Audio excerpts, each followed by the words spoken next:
ओम गुरुर्ब्रह्मा गुरुर्विष्णु गुरुर्देवो महेश्वरः गुरुर्साक्षात् परं ब्रह्म तस्मै श्री गुरुवे नमः।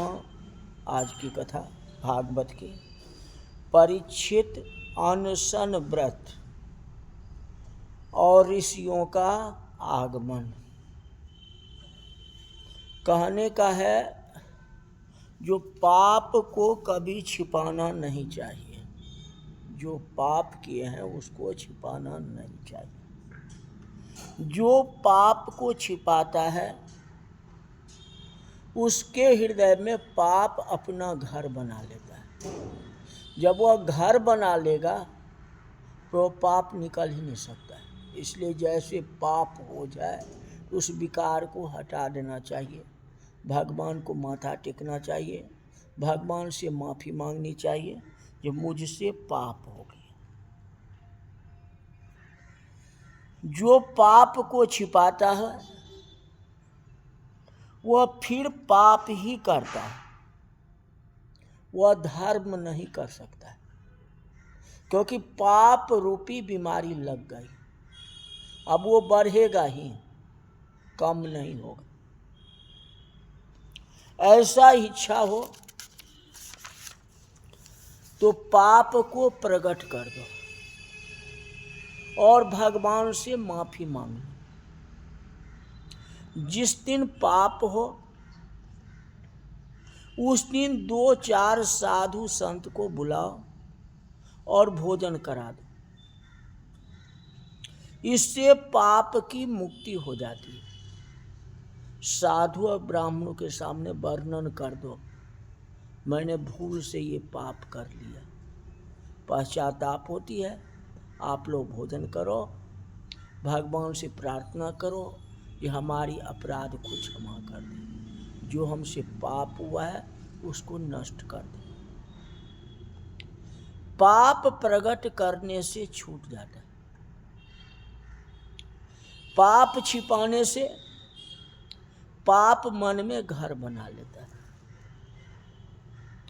परीक्षित राजा ने आज ऋषियों की सभा में अपनी पाप को प्रकट कर दिया। मैंने तपस्या करते हुए मुनियों के साथ अपराध किया, गले में सर्प डाल दिया, मैं बहुत पापी हूँ, अधम हूँ, और मुनि ने मुझे श्राप दे दिया जो 7वें दिन मृत्यु हो गई। अब मैं मरने वाला हूँ। आज हमें डर लगता है जो मैं कभी मरने की तैयारी तो की नहीं, अभी तो मैं सोच ही नहीं रहा था, लेकिन भगवान ने सूचना मुझे भेज दी। सबको सूचना कहाँ भेजते हैं भगवान? ये परीक्षित महाराज को सूचना भेज दिए जो 7वां दिन तुम्हारी मृत्यु, में एक निश्चित कर दिया कि आज से 7वां दिन तुम्हारी मृत्यु हो जाएगी। मनुष्य को तिथि निश्चित नहीं करते, ये तुम्हारा 60 वर्ष में मृत्यु हो जाएगी या 70 वर्ष में मृत्यु हो जाएगी, कोई तिथि नहीं पक्का नहीं बनाते।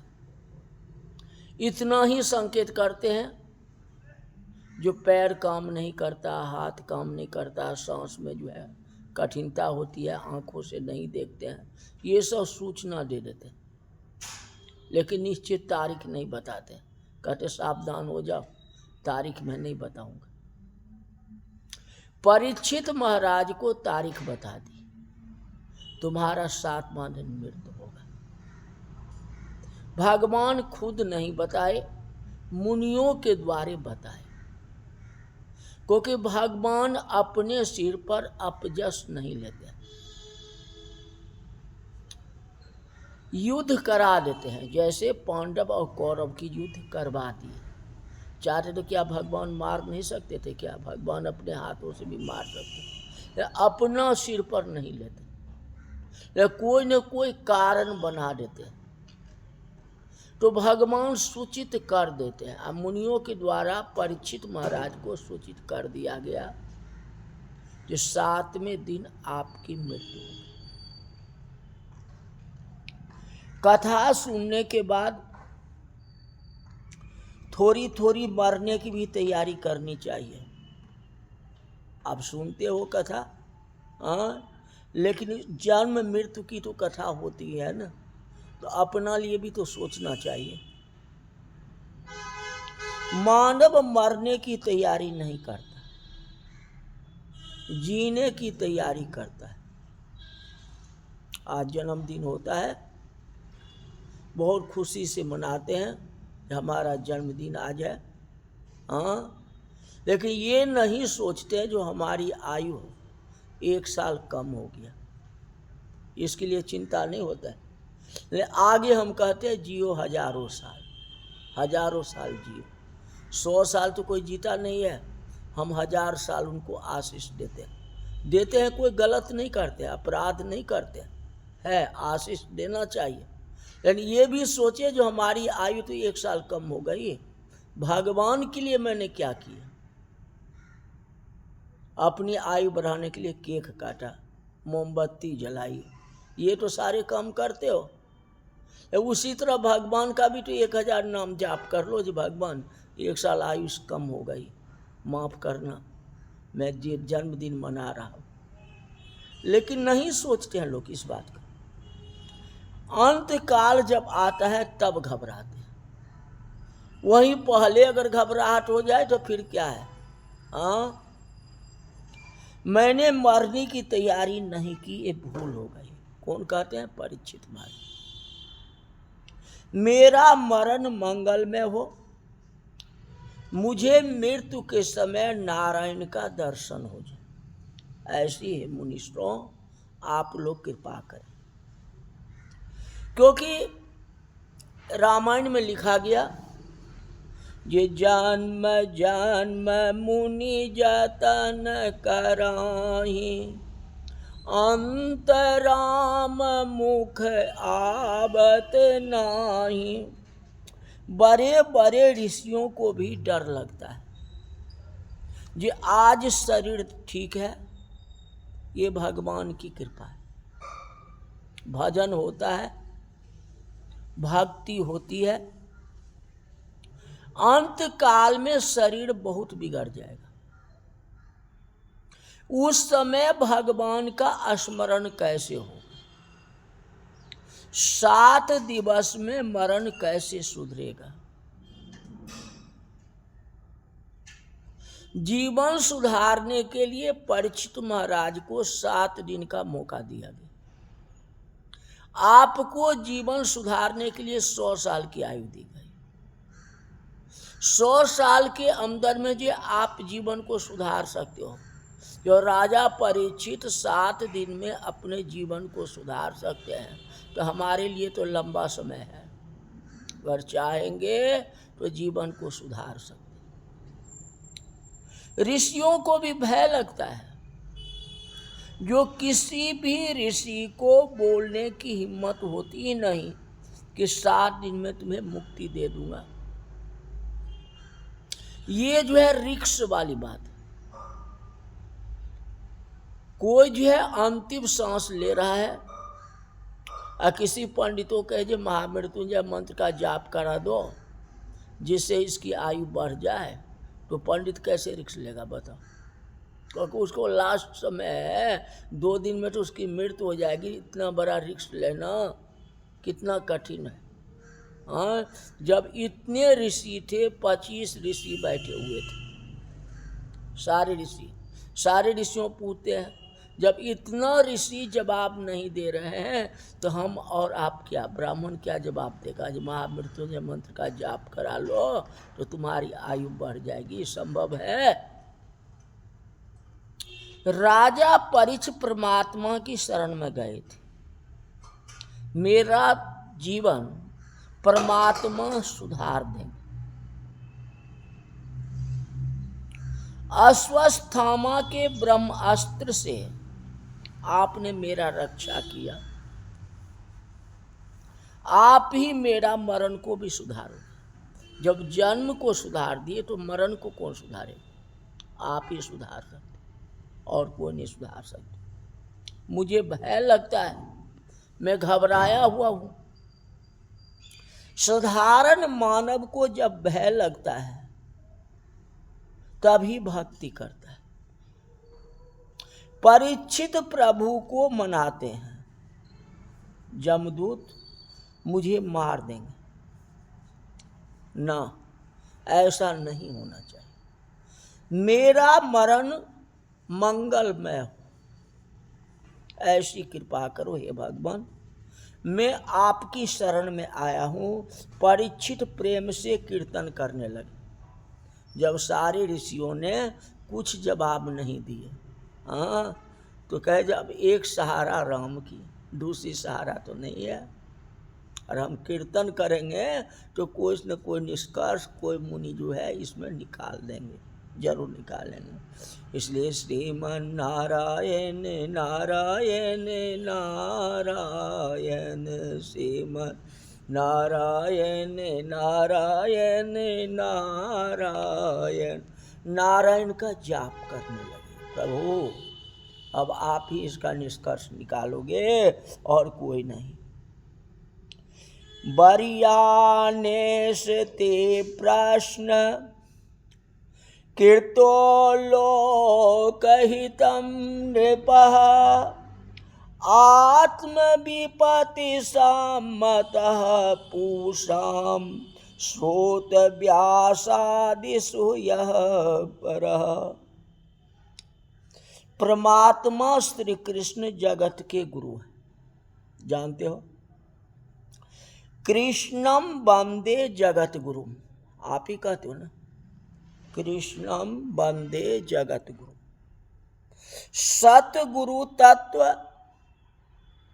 और ईश्वर तत्व दोनों एक ही है। सतगुरुदेव को शोधने मतलब खोजने की जरूरत नहीं। सतगुरुदेव का दर्शन करने के लिए, सदगुरुदेव के उपदेश ग्रहण करने के लिए लायक बनने की जरूरत है। उनके लायक अगर हम बन जाएं तब। संसार में सतगुरु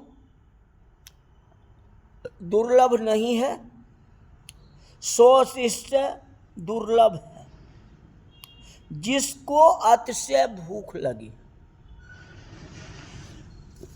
उसको भगवान थोड़ा भी कुछ खाने को दे देते हैं। जिसको ज्यादा भूख लगी है तो भगवान कुछ न कुछ खाने के लिए दे देते हैं। जीवात्माओं को श्री कृष्ण की दर्शन की जब भूख लगती है तो सतगुरुदेव दर्शन होता है। और मन संसार में ऐसा फंस गया है, संसार में अनेक बार जीव दुखी होता है तो भी संसार मीठा ही लगता है।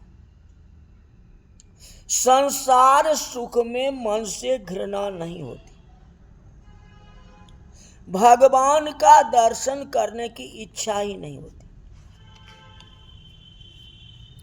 जीव को जब भगवान दर्शन करने की तीव्र इच्छा होती है, जीव जब लायक बनता है तो सतगुरुदेव कृपा करके जीव के पास में आते हैं। अब उल्लू की आंख ऐसे बिगड़ी हुई घुघुर को सूर्य के प्रकाश में भी अंधेरा ही दिखता है। उल्लू जो है दिन में भी दिखाई नहीं पड़ता, चाहे सूर्य का प्रकाश हो चाहे कुछ भी हो, उसको दिखाई नहीं पड़ता। उल्लू सूर्य नारायण का दर्शन नहीं होता। उल्लू आंख का दोष है, सदगुरुदेव का दर्शन नहीं होता, क्योंकि वह एक ही तरफ देखता रहता है। जिधर देखता है ना उधर ही देखता रहता है। उसको आंख आगे पीछे होगा ही नहीं। भगवान तो ऐसे ही बनाती है। ये नहीं है जो आंख नहीं होता, आंख होता है, वह एक ही तरफ देखता रहता है। इसका यही कारण है जो जीव लायक नहीं है। परमात्मा है, ये परमात्मा को हम लोग देखते नहीं। संसार में जो वस्तुएं हैं उसके ऊपर आंखें लग जाती है, ये बहुत अच्छा है, लेकिन भगवान की तरफ नजर नहीं जाता है, उनको हम नहीं देखते। जैसे परीक्षित महाराज ने सत्यता के साथ अपना राज्य किया, उनके राज में चोरी बेईमानी नहीं थी, सत्य मार्ग पर चल रहे थे। लेकिन मन में आ गया जो पांडवों ने हमारे लिए क्या रखा। अब उसने पेटी खोल करके देखी जिसमें सोने का मुकुट था, और उस सोने मुकुट को धारण नहीं करते तो कलयुग सवार नहीं होता, पाप नहीं होता। और वही पाप के कारण जो है बुद्धि बिगड़ गई और मरा हुआ सांप लेकर के सम्यक मुनि के गले में डाल दी, जिसके कारण से श्रापित हुए। उस श्राप को मिटाने वाला 24 जो ऋषि हमारे हैं, वे किसी ने कुछ नहीं बोल रहे, कोई जवाब नहीं दे रहे। अब परीक्षित महाराज भगवान की नाम लेते हैं, कीर्तन करते हैं। जो भगवान की कीर्तन करेंगे तो किसी की जिह्वा पर तो बैठ ही जाएंगे, और किसी ऋषि के जिह्वा पर बैठ जाएंगे, और कहीं किंसाइट इसका आस से निकल जाए तो ऐसा भी हो सकता है ना। तब इसका आज से क्या निकलेंगे, सतगुरु से मिले हैं, वे कथा जो है कल बताएंगे। आज की कथा यहीं तक रही। बोल वृंदावन बिहारी लाल की जय।